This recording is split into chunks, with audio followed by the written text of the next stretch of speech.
दोस्तों सभी साथियों को नमस्कार, राधे राधे।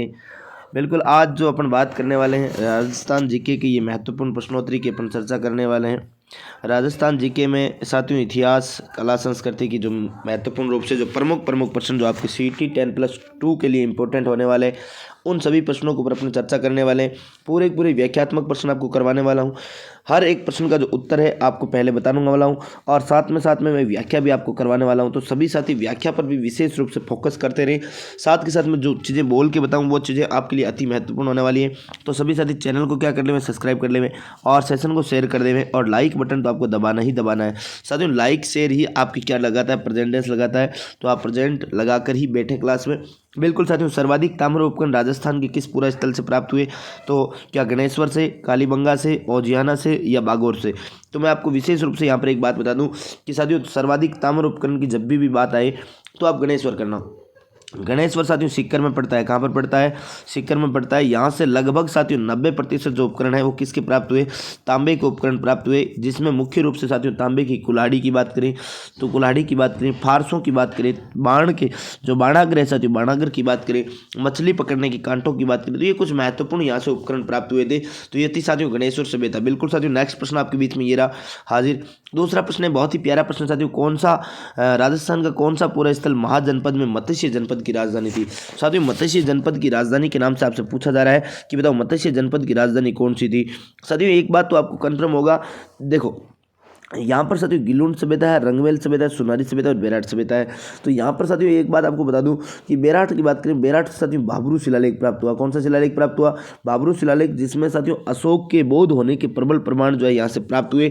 और एक बड़ी महत्वपूर्ण बात साथियों, बागौर बेराट की बात करूँ तो बेराट आपका जिला जयपुर में पड़ता है। साथियों उत्तर भी आपका क्या हो जाएगा? बेराट हो जाएगा। मत्स्य जनपद की साथियों राजधानी हुआ करती थी बेराट, बेराट जयपुर में पड़ता है। साथियों इसी बेराट की बात करें तो इसका उत्खनन जो है साथियों 3 स्तरों से हुआ था। कितने स्तरों से? 3 स्तरों से हुआ था। 3 स्थानों से हुआ था, जिसमें बीजक डोंगरी, भीम डोंगरी, गणेश डोंगरी आदि 3 डोंगरियों से साथियों इसका क्या हुआ? उत्खनन कार्य हुआ। और इसी बागौर की बात करें साथियों, इसी बेराट की बात करें सॉरी, तो बेराट में साथियों कहते हैं कि भी पांडवों ने अपना अज्ञातवास का समय भी यहीं पर बिताया था। तो यह बेराट साथियों कहाँ पर पड़ता है? बेराट जिला जयपुर में पड़ता है।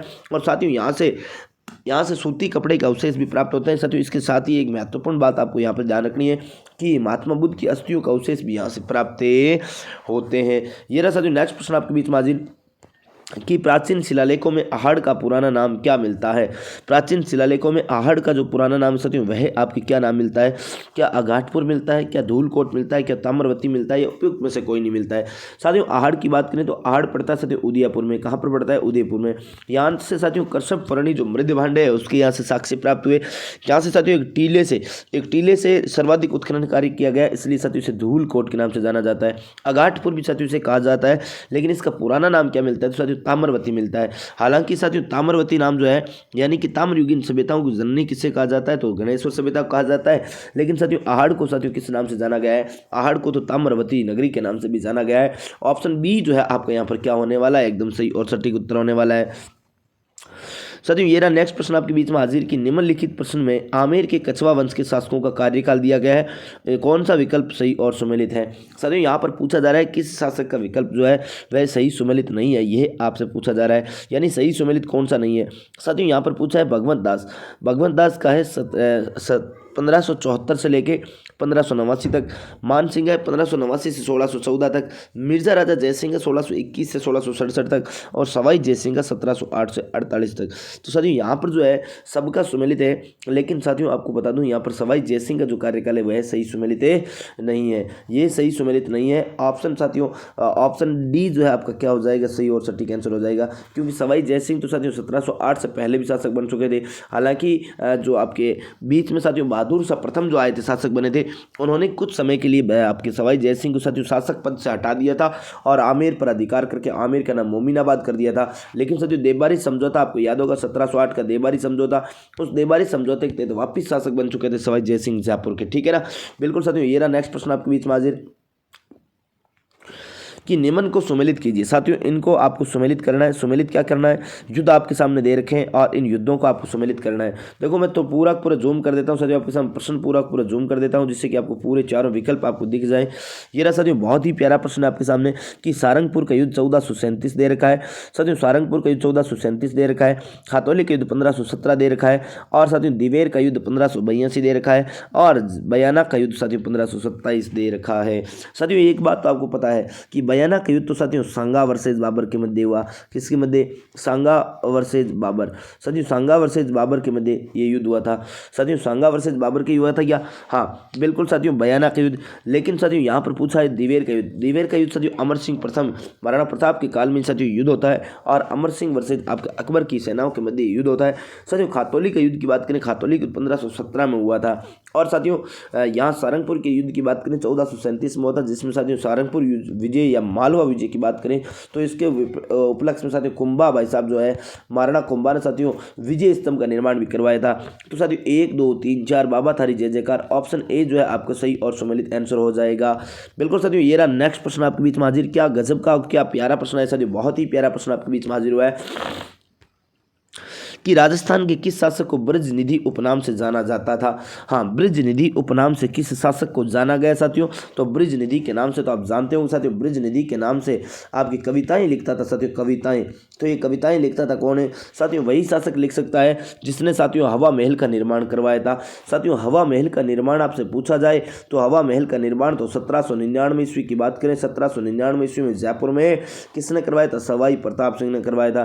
साथियों हवा महल तो 5 मंजिला इमारत है और भगवान कृष्ण को समर्पित है और जयपुर की साथ की बात करें साथियों इसे भगवान कृष्ण के मुकुट के समान की आकृति से कहा जाता है। और इस हवा महल का निर्माण तो प्रताप सिंह ने अपनी रानियों को साथियों क्या दिखाने के लिए, तीज त्योहार गणगौर की सवारी दिखाने के लिए इसका निर्माण करवाया था। साथियों उसी हवा महल का निर्माता जो है वह साथियों ब्रज निधि के नाम से कविताएं लिखता था, अर्थात यहाँ पर सवाई प्रताप सिंह जो है साथियों आपका ऑप्शन सी एकदम सही और सटीक आंसर हो जाएगा। नेक्स्ट प्रश्न क्या कह रहे हैं साथियों, बीकानेर के शासकों को सही कालक्रमानुसार कौन सा, यानी ये शासक आपके सामने देखें इनका सही कालक्रम आपसे पूछा जा रहा है। सही कालक्रम पूछा जा रहा है तो आप इसका क्या करेंगे साथियों, पहले देखो राव कल्याणमल, राव लूणकरण, राव बीका, राव जेतसी। यानी सबसे पहले साथियों एक बात तो कन्फर्म है राव बीका आएगा, यानी कि ये ऑप्शन आपके सामने देखो राव बिक्का जब भी आएगी यानी कि 3 के 2 ऑप्शन है साथियों, 3 2 4 1 3 1 4 1 3 2 4 1। तो यहाँ पर देखो साथियों अब वापस इस प्रश्न की ओर देखा जाए तो देखो 3 नंबर पे साथियों ये रहा 3। साथियों राव बिक्का के बाद में साथियों नंबर 1 पर ये आ गया, बिक्का के बाद में यहाँ पर ये बात तो कन्फर्म है साथियों कि आपके कौन आएगा साथियों, राव लूणकरण आएगा, यानी नंबर 2 पर ये आएगा। और लूणकरण के बाद में साथियों अगर बात करें तो लूणकरण के बाद में सीधी सी बात है साथियों कौन आएगा, राव जेतसी आएगा और राव जेतसी के बाद कौन आएगा, कल्याणमल आएगा। अर्थात साथियों यहाँ पर 3 और ये लास्ट में 1 आ जाएगा, है ना। तो बिल्कुल साथियों 3 3 3 2 4 1 3 2 4 1 ऑप्शन बी शायद लगभग आपका क्या होना चाहिए साथियों, ऑप्शन बी जो है 3 2 4 1 आपका क्या हो जाएगा, सही और सटीक आंसर हो जाएगा। ऑप्शन बी आपका ये सही और सटीक आंसर हो जाएगा। साथियों नेक्स्ट प्रश्न पूछा जा रहा है, हुरडा सम्मेलन का आयोजन जो है वो कब हुआ था। हुरडा सम्मेलन साथियों आप जरूर जानते होंगे, हुरडा सम्मेलन जो है ये मराठाओं के खिलाफ साथियों एक सम्मेलन हुआ था और सभी मराठाओं को राजस्थान से भगाने के लिए साथियों एक आपका आयोजन हुआ हुरडा सम्मेलन। और इस हुरडा सम्मेलन की तो आप चर्चा करें तो आप अच्छे से साथियों जानते भी होंगे। हुरडा सम्मेलन की बात करें तो हुरडा सम्मेलन की अध्यक्षता करने वाला साथियों संग्राम सिंह अध्यक्षता करने वाला था, मेवाड़ का संग्राम सिंह सेकंड, लेकिन उसकी हत्या हो गई साथियों, उसकी मृत्यु हो गई 1734 में ही। तो उसके बाद में साथियों आपको पता होगा जगत सिंह जो है वह आपके इसकी अध्यक्षता करता है। राजपूताना के लगभग सभी बड़े राजा साथियों इसमें शामिल हुए कि सभी जो इकट्ठे होंगे वर्षा ऋतु के बाद में। इस हुरडा सम्मेलन में एक निर्णय लिया गया कि वर्षा ऋतु के बाद चौमासा के बाद में सभी रामगढ़ में इकट्ठा होंगे, कोटा के आसपास वाले क्षेत्रों में। लेकिन साथियों कहते हैं कोई भी वहाँ प्रशासक इकट्ठा नहीं हुआ, इसलिए ये सम्मेलन जो है साथियों क्या हो गया, ये सम्मेलन साथियों क्या हो गया, ये असफल रहा क्योंकि कोई भी साथियों वहाँ पर आपकी गया नहीं था। साथियों इसमें साथियों मोटा मोटी रूप से बात करें तो मोटा मोटी रूप से साथियों इसमें मेवाड़ के जगत सिंह शामिल थे, सवाई जयसिंह जो है साथियों जयपुर की तरफ से शामिल थे, बकत सिंह जी इसमें शामिल हुआ करते थे। साथियों बहुत सारे राजपूताना के लगभग सभी बड़े राजा इसमें शामिल हुए। ऑप्शन बी जो है आपका यहाँ पर क्या हो जाएगा, सही और सटीक आंसर हो जाएगा। ये रहा साथियों नेक्स्ट प्रश्न आपके बीच में हाजिर कि पोपाबाई की पोल नामक जो पुस्तक है साथियों, पोपाबाई की पोल नामक पुस्तक जो है, पोपाबाई की पोल, ये पीपाबाई नहीं है साथियों, पोपाबाई, ठीक है ना। पोपाबाई की पोल तथा मारवाड़ की अवस्था नामक पुस्तकें जो है वो किसने लिखी थी? तो ये बात आप अच्छे से जानते हो साथियों, मारवाड़ की अवस्था और पोपाबाई की पोल जो है ये जयनारायण व्यास ने लिखी थी।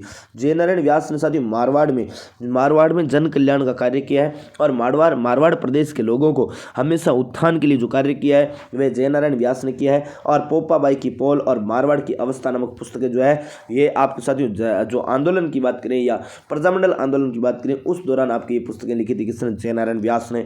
तो ये रहा साथियों नेक्स्ट प्रश्न आपके बीच में हाजिर। क्या गजब का प्रश्न है साथियों कि मध्य प्रदेश के सुनेल टप्पा क्षेत्र का विलय राजस्थान के एकीकरण के किस चरण में हुआ था? तो साथियों सुनेल टप्पा क्षेत्र का आपको पता होगा साथियों, ये बात तो अच्छे से आप जानते होंगे कि एकीकरण का 7वां चरण, और 7वां चरण तो साथियों कब कंप्लीट हुआ था? 1 नवंबर 1956 की बात करूं तो 1 नवंबर 1956 को आपके एकीकरण का 7वां चरण कंप्लीट हुआ था। और इसी दौरान साथियों आपके झालावाड़ का एक क्षेत्र जो है वह साथियों आपके किसको दे दिया गया था? झालावाड़ का कुछ क्षेत्र साथियों किसके दे दिया गया था? ये आपके मध्य प्रदेश को, और मध्य प्रदेश का सुनेल टप्पा जो क्षेत्र है वह अपने यहाँ पर शामिल कर लिया गया था। तो ये बात तो आप अच्छे से जानते हो साथियों, ये तो 7वें चरण की बात हो रही है, ये बिल्कुल 7वें चरण की बात हो रही है। अर्थात साथियों यहाँ पर ऑप्शन बी जो है आपका क्या हो जाएगा? एकदम सही और सटीक आंसर हो जाएगा। ये रहा साथियों नेक्स्ट प्रश्न आपके बीच में हाजिर। क्या गजब का प्रश्न है साथियों, जुलाई 1932 में किस देशी रियासत के शासन ने जनता में उभरती जागृति को कुचलने के लिए सार्वजनिक सुरक्षा कानून वापस ले लिया? सार्वजनिक सुरक्षा कानून जो है वापस ले लिया, यह आपसे पूछा जा रहा है। तो आप निश्चित रूप से साथियों एक बात तो जानते होंगे कि जुलाई 1932 में किस देशी रियासत के शासक ने जनता में उभरती जागृति को कुचलने के लिए सार्वजनिक सुरक्षा कानून वापस ले? बीकानेर, जयपुर, कोटा, उदयपुर। तो यहाँ पर साथियों एक बात तो कंफर्म है कि बीकानेर रियासत की बात करें तो ये बीकानेर रियासत आपका ऑप्शन ए यहाँ पर क्या हो जाएगा? सही और सटीक उत्तर हो जाएगा। साथियों नेक्स्ट प्रश्न पूछा जा रहा है, प्रथम विश्व युद्ध के दौरान रास बिहारी बोस ने स्वतंत्र भारत में सशक्त क्रांति की योजना बनाई जिसमें राजस्थान में क्रांति का कार्य किसे सौंपा गया था? साथियों रास बिहारी बोस ने जो आपकी क्रांति की सशस्त्र क्रांति की योजना बनाई थी इसमें राजस्थान में क्रांति का कार्य किसे सौंपा गया था? तो आप अच्छे से साथियों जानते होंगे, बहुत अच्छे से इस बात को जानते होंगे, बिल्कुल अच्छे से आप जानते होंगे कि राजस्थान में क्रांति का जो कार्य है वो किसे सौंपा गया था? तो यहाँ पर साथियों गोपाल सिंह खरवा की बात करें तो इनको ये सौंपा गया। अर्थात साथियों ऑप्शन ए जो है आपका क्या हो जाएगा? यहाँ पर सही और सटीक आंसर हो जाएगा। साथियों नेक्स्ट प्रश्न क्या कह रहा है कि निम्नलिखित विकल्पों में से सत्य कथन का चयन करें, यानी इनमें से कौन सा कथन सत्य है वह आपको चयन करना है। साथियों सत्य कथन के ऊपर जब भी चर्चा होगी तो आप देखो हर एक बिंदु पर चर्चा करते हैं। राजस्थान में वैष्णव धर्म का सर्वप्रथम प्रमाण जो है वह साथियों ईसा पूर्व की 2री सदी के गोसुंडी अभिलेख की बात करें साथियों चित्तौड़गढ़ से प्राप्त हुआ। यहाँ से साथियों बिल्कुल आपके वैष्णव धर्म का प्रमाण प्राप्त हुआ है। राजस्थान का सबसे प्राचीन वैष्णव धर्म है। मंडोर से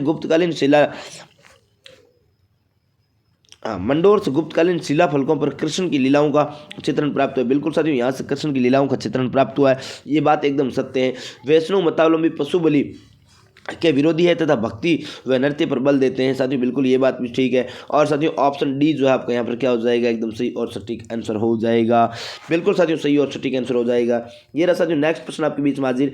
क्या कह रहे हैं? बहुत ही प्यारा प्रश्न साथियों, निम्नलिखित में से सही विकल्प का चयन करें, यानी इनमें से कौन सा विकल्प जो है साथियों एकदम बिल्कुल सही विकल्प है उसका चयन करना आपको। साथियों विकल्प क्या पूछा जा रहा है कि रामदेव जी का जन्म बाड़मेर जिले की शिव तहसील में उंडू काश्मीर कह दो, ये साथियों उंडू काश्मीर कह दो, बात क्या है? एक ही है। कई जगह ये उंडू काश्मीर लिखा होता है, उंडू काश्मीर लिखा होता है, उंडू काश्मीर, ये उंडू काश्मीर एक ही बात है, गांव में हुआ था। बिल्कुल साथियों रामदेव जी के जन्म जो है विक्रमी संवत की बात करें तो विक्रमी संवत का अकॉर्डिंग कई जगह 1405 लिखा हुआ मिलेगा, कई जगह 1409 लिखा हुआ मिलेगा, यानी विक्रमी संवत 1405 या 1409 को हुआ था। और रामदेव जी का अवतार जो साथियों भाद्रपद शुक्ल पक्ष की द्वितीया को, अरे आपने सुना हो साथियों अवतरण तिथि या बाबारी बीज के दिन साथियों रामदेव जी का क्या हुआ था? अवतार हुआ था। बिल्कुल साथियों रामदेव जी को भगवान कृष्ण का अवतार माना जाता है, अर्जुन का वंशज माना जाता है। रामदेव जी की हिंदू कृष्ण का अवतार तथा मुस्लिम रामसा पीर के रूप में पूछते हैं। बिल्कुल साथियों ये बात एकदम सत्य है। रामदेव जी के बड़े भाई विरमदेव को बलराम का अवतार माना जाता है। साथियों बिल्कुल रामदेव जी की माता का नाम बात करें, माता का नाम मेणादे था, पिता का नाम अजमाल जी था, पत्नी का नाम नेतलदे था। नेतलदे अमरकोट पाकिस्तान की थी। और आपके रामदेव जी की बहनों की बात करें साथियों लाछा सुगुणा, अरे लाछा और सुगुणा थी। और रामदेव जी की धर्म बहन तो डाली बाई थी। आपने भजनों में कई बार सुना होगा लाछा भी आई बीरा सुगुणा भी आई, सुना है ना साथियों? खम्मा खम्मा हमारे रूणी चेरा धनिया जमाल जेर कंवरा मेणा देरा लाल हमारा नेतल रबरतार हेलो सुनो नीलामा पीर, सुना साथियों? तो ये उपयुक्त सभी कथन जो है आपका यहाँ पर क्या हो जाएगा? सही और सटीक आंसर हो जाएगा। 14 में ऑप्शन डी आपका रेडी हो जाएगा। ये रहा साथियों नेक्स्ट प्रश्न आपके बीच में। प्रश्न क्या पूछा जा रहा है साथियों, बहुत ही प्यारा प्रश्न है। कुल देवी तथा राजवंश का कौन सा युग्म असंगत है? कुल देवी तथा राजवंश का कौन सा युग्म असंगत है, यानी कौन सा सम्मिलित नहीं है? साथियों आई माता सिरवी जाति के राजपूतों की कुल देवी की बात की जा रही है। आई माता तो साथियों सीधी सी बात है, आई माता का प्रमुख मंदिर साथियों बिलाड़ा गांव जोधपुर में है। मूल रूप से गुजरात की थी और सिरवी जाति के लोगों की कुल देवी के रूप में जानी जाती है। ये बात तो सत्य है साथियों, तो असंगत तो नहीं है। तो असंगत कौन सा है साथियों? आई माता को आंख रोग की निवारक देवी कहा जाता है। देवी के मंदिर में केसर से यानी जोत से केसर टपकती है और आपकी सिरवी जाति की तो कुल देवी कहलाती है। साथियों नेक्स्ट प्रश्न है, नागणेची माता जोधपुर के राठौड़ों कुल देवी। साथियों मूल मंदिर तो नगाना गांव जिला बाड़मेर में पड़ता है और जोधपुर के राठौड़ों के साथियों क्या कहलाती है? कुल देवी कहलाती है। जोधपुर के राठौड़ों की आराध्य देवी पूछा जाए तो साथियों वह आपकी आराध्य देवी चामुंडा माता हो जाती है। साथियों नागणेची माता के मूल मंदिर का निर्माण नगाना गांव बाड़मेर में राव दुहड़ करवाते हैं और इनकी मूर्ति तो साथियों कर्नाटक से लाई जाती है। मूर्ति काष्ठ से निर्मित होती है, 18 भुजाओं वाली प्रतिमा है। साथियों केला देवी करौली के यादवों की कुलदेवी है। बिल्कुल साथियों यादवों की जादौन शाखा की कुलदेवी कौन है? तो केला देवी है। केला देवी का मंदिर साथियों त्रिकुट पर्वत पर आपके कहाँ पर पड़ता है? करौली में पड़ता है। और केला देवी की साथियों मेला जो है वह आपके चैत्र शुक्ल पक्ष की अष्टमी को लगता है। और विशेष बात साथियों केला देवी के मेले को राजस्थान का लक्खी मेला कहा जाता है। और बड़ी महत्वपूर्ण बात की बात करूं साथियों, बड़ी महत्वपूर्ण बात करूं आपके सामने, तो केला देवी के मंदिर में साथियों लांगूरिया गीत गाए जाते हैं, गुट्टकन या कड़क दंडावत नृत्य किया जाता है। बिल्कुल साथियों मीणाओं की और आपकी गुर्जरों की आराध्य देवी है, जबकि आपकी करौली के यादवों की क्या है? कुल देवी कहलाती है। साथियों महोदरी माता जो है जैसलमेर की भाटियों कुल देवी के नाम, जैसलमेर की भाटियों की कुल देवी साथियों स्वांगिया माता और आवड़ माता नाम आता है। स्वांगिया माता और आवड़ माता जो नाम है वो किसके लिए आता है? तो ये जैसलमेर की भाटियों की कुलदेवी के नाम में आता है। ये रहा साथियों नेक्स्ट प्रश्न, एक और बहुत ही प्यारा प्रश्न आपके बीच में हाजिर हुआ है कि राजस्थान के उमर फारूक मेवाती के संबंध किस क्षेत्र से है? साथियों उमर फारूक मेवाती के संबंध किस क्षेत्र से? जोधपुर से, अलवर से, टोंक से, नागौर से। साथियों जब भी मेवाती नाम आ जाए तो मेवात प्रदेश की ओर रुख करना, और मेवात प्रदेश अर्थात अलवर भरतपुर का प्रदेश। साथियों अलवर जो है आपका ऑप्शन सी और सटीक आंसर हो जाएगा। ये रहा साथियों नेक्स्ट प्रश्न की निम्न में से कौन सा विकल्प गलत सुमेलित है, यानी कौन सा सुमेलित गलत है? साथियों विरात्रा माता जोधपुर में क्या? साथियों विरात्रा माता की बात करें तो पहला ही मुझे तो ऑप्शन जो है आपका गड़बड़ाहट लग रहा है। विरात्रा माता का साथियों मेला जो प्रमुख जो मंदिर है वो कहाँ पर पड़ता है? चौहटन में पड़ता है। चौहटन तो बाड़मेर में पड़ता है। कहाँ पर पड़ता है? बाड़मेर में पड़ता है, यहाँ पर पड़ता है, जोधपुर में नहीं है। जीण माता रेवासा गाँव सीकर में, मार्कंडेश्वर मेला सिरोही में लगता है, चंद्र प्रभु मेला जो है साथियों अलवर में लगता है। अर्थात साथियों यहाँ पर आप कह सकते हो कि यहाँ पर जो उत्तर ए जो है आपका ये सुमेलित नहीं है, ऑप्शन ए आपका सही और सटीक आंसर हो जाएगा। ये रहा जो नेक्स्ट प्रश्न आपके बीच में हाजिर, बहुत ही प्यारा और बहुत ही गजब का प्रश्न आया है। साथियों पूछा जा रहा है कि राजस्थानी संस्कृति में पान्ने क्या है? पान्ने क्या है साथियों? पान्ने देखो, पान्ने यानी कि पान खाने की एक परंपरा है। देवी देवताओं के कागज पर चित्रण है, ए व बी दोनों है, या उपयुक्त में से कोई नहीं है। तो साथियों यहाँ पर निश्चित रूप से आपको पान्ने की बात करें तो आपने जरूर देखा होगा जब दीपावली होती है, दीपावली उस दीपावली के अवसर पर आपने देखा होगा माँ लक्ष्मी के साथ सरस्वती गणेश जी की प्रतिमा बनी होती है, फोटो बनी होती है, उसके ऊपर जो साथियों लोक देवी देवताओं का जो चित्रण जो है वे आपके किसी कागज के पन्ने पर कर दिया जाए तो वे साथियों पान्ने कहलाते हैं। ऑप्शन बी जो है आपके क्या कहलाएगा? एकदम सही और सटीक आंसर हो जाएगा। ये बिल्कुल ऑप्शन बी एकदम सही और सटीक आंसर हो जाएगा। साथियों बांद्रा, इमली और घूंघट क्या है? साथियों बांद्रा, इमली और घूंघट क्या है? साथियों ऐसा लग रहा होगा बांद्रा यानी बंदर, इमली यानी इमली आप खाते हो, घूंघट मतलब महिला जो घूंघट निकालती है। साथियों ये है क्या? ये कोई परंपरा है क्या? ये कोई मारवाड़ की पारंपरिक वेशभूषा है कि साथियों मोलेला कला का एक प्रकार है क्या? ये शेखावटी की बंदेज कला या अजमेर स्थित तारागढ़ दुर्ग की बुर्जों के नाम है? तो ये तो आप अच्छे से जानते हो साथियों, अजमेर स्थित तारागढ़ दुर्ग की बुर्जों के नाम है। साथियों अजमेर के दुर्ग का निर्माण पूछा जाए तो अजय राज ने करवाया था, लेकिन साथियों इसका जीर्णोद्वार तारागढ़ ने यानी तारागढ़ नाम क्यों रखा? क्योंकि जीर्णोद्वार साथियों पृथ्वीराज सिसोदिया ने, मेवाड़ का पृथ्वीराज सिसोदिया जिन्हें उड़ना राजकुमार कहा जाता है, उन्होंने साथियों जीर्णोद्वार करवाया और अपनी पत्नी तारा के नाम पर तारागढ़ नाम इसका रख दिया गया। बिल्कुल साथियों दूसरा इसी को गढ़ बिठली दुर्ग भी कहा जाता है क्योंकि ये बिठली पहाड़ी पर स्थित है। बिल्कुल साथियों आप अच्छे से जानते होंगे। साथियों इसमें शीश काना गुफा स्थित है, चामुंडा माता का मंदिर भी यहाँ पर स्थित है, और तो साथियों राजस्थान का प्रथम तरणताल अर्थात साथियों स्विमिंग पूल जो है इसी दुर्ग के अंदर बना हुआ है। बिल्कुल यहाँ पर साथियों ऑप्शन डी जो है आपका क्या हो जाएगा? एकदम सही और सटीक आंसर हो जाएगा। बिल्कुल ऑप्शन डी एकदम सही और सटीक आंसर हो जाएगा। साथियों नेक्स्ट प्रश्न पूछा एक श्रावक प्रतिक्रमण सूत्र चूर्णी चित्रकला पर आधारित प्राचीन ग्रंथ राजस्थान की कौन सी चित्रकला शैली में मिलता है? तो बताओ साथियों, श्रावक प्रतिक्रमण सूत्र चूर्णी की बात करें तो ये आप अच्छे से जानते हो साथियों। श्रावक प्रतिक्रमण सूत्र चूर्णी इस ग्रंथ के रचयिता साथियों कौन है? कमल चंद्र है। कौन है साथियों? कमल चंद्र है। कमल चंद्र ने यह ग्रंथ साथियों 1260 में लिखा था और 1260 में लिखा था साथियों मेवाड़ शैली की बात हो रही है। और तो और साथियों एक बात और बता दूं आपको कि श्रावक प्रतिक्रमण सूत्र चूर्णी यानी कि साथियों मेवाड़ की बात आई है तो मेवाड़ को साथियों चित्रकला की जननी भूमि कहा जाता है। चित्रकला की जन्म भूमि मेवाड़ को कहा जाता है। बिल्कुल साथियों ये आपको अच्छे से याद रखना है। बिल्कुल ये रहा साथियों नेक्स्ट प्रश्न आपके बीच में हाजिर कि अपनी लड़की के बदले उसी घर की लड़की को बहू के रूप में लाने की प्रथा क्या कहलाती है? तो ये तो आप अच्छे से जानते हो साथियों, राजस्थान में जब शादियां नहीं होती है तो एक लड़की अपनी लड़की देते हैं और सामने वाले की लेते हैं। तो ये जो परंपरा होती है साथियों इसे क्या कहते हैं अपन? इसे तो आटा सट्टा कहते हैं। क्या कहते हैं साथियों? आटा सट्टा कहते हैं। ऑप्शन डी आप जानते होंगे। बिल्कुल साथियों नेक्स्ट प्रश्न आपके बीच में कि निम्नलिखित को सुमेलित कीजिए, यानी ये कुछ आभूषण दे रखे हैं और शरीर के अंगों के नाम दे रखे हैं। सिर, नाक, पैर, बाजू। साथियों बाजू में तकिया पहना जाता है, तकिया बाजू में पहना जाता है। सिर की बात करें, सिर में साथियों मेहमंद पहना जाता है। तो नाक में फोलरी, अरे फोलरी या पोलरी कहाँ पर पहनी जाती है साथियों? फोलरी या पोलरी तो पैर का आभूषण है। कहाँ का? पैर के अंगूठे का आभूषण है। और नाक का साथियों भंवरिया हो जाएगा। बिल्कुल भंवरिया कहाँ का हो जाएगा? तो भंवरिया नाक का हो जाएगा। अर्थात साथियों यहाँ पर सुमेलित करें तो 1 में 4 आएगा, 2 में 3 आएगा, 4 3 साथियों 4 3 2 1, 4 3 2 1 अर्थात अपने ऑप्शन पे चलें तो 4 3 2 1 ये रहा आपके सामने साथियों 4 3 2 1, 4 3 2 1 साथियों ऑप्शन डी जो है आपका एकदम सही और सटीक सुमेलित कर रहा है। ऑप्शन डी साथियों आपका क्या हो जाएगा? एकदम सही और सटीक आंसर हो जाएगा। ये रहा साथियों एक और बहुत प्यारा प्रश्न आपके सामने कि प्राचीन काल से ही राजस्थान क्षेत्र की प्रधान भाषा रही है मरु भाषा का पहला उल्लेख किस ग्रंथ में मिलता है?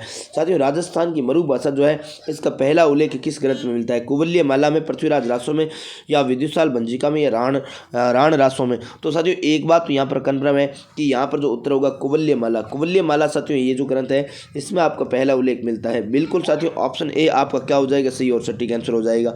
साथियों नेक्स्ट प्रश्न आपके सामने क्या पूछा जा रहा है कि मेवाड़ के निम्नलिखित शासकों में से किसने इब्राहिम लोदी को खातोलिक युद्ध में पराजित किया?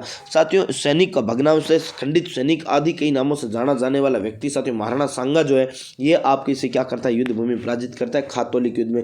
खातोलिक युद्ध साथियों 1517 में हुआ था। और मैंने कहा कि राजपुताना के शासकों की एक बड़ी गंदी आदत थी कि जब भी कोई बाहरी आक्रमण पर पहली बार आक्रमण करते तो उसको बहुत बुरा ठोकते थे साथियों, बहुत बुरा मारते थे, है ना, बहुत बुरा ठोकते थे। तो खातोलिक युद्ध में बहुत भयंकर पीटा साथियों। नेक्स्ट प्रश्न ध्रुपद गायकी का आरंभ किसके काल में हुआ? ध्रुपद गायकी का आरंभ जो है वो किसके काल में हुआ? तो यहाँ पर आपसे पूछा जा रहा है। तो साथियों राजा मानसिंह के काल में ध्रुपद गायकी का क्या हुआ था? प्रारंभ हुआ था। तो यहाँ तक से साथियों हिस्ट्री और कल्चर के प्रश्न, तो हिस्ट्री और कल्चर के प्रश्न मैंने आपको संपूर्ण 25 प्रश्न आपको सोल्यूशन करवाए।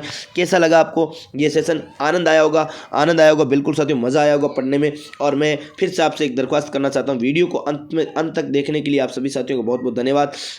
नमस्कार, आप सभी का स्वागत है हमारे इस चैनल पर। तो सभी साथी चैनल को क्या करेंगे? सब्सक्राइब करेंगे, शेयर करेंगे और साथ ही लाइक करके जरूर जाएंगे। और इन प्रश्नों की जो पीडीएफ है साथियों, पीडीएफ आपको GK with Moolchand sir Telegram channel या फिर डिस्क्रिप्शन में टेलीग्राम का चैनल लिंक मिल जाएगा, डिस्क्रिप्शन में टेलीग्राम का लिंक मिल जाएगा।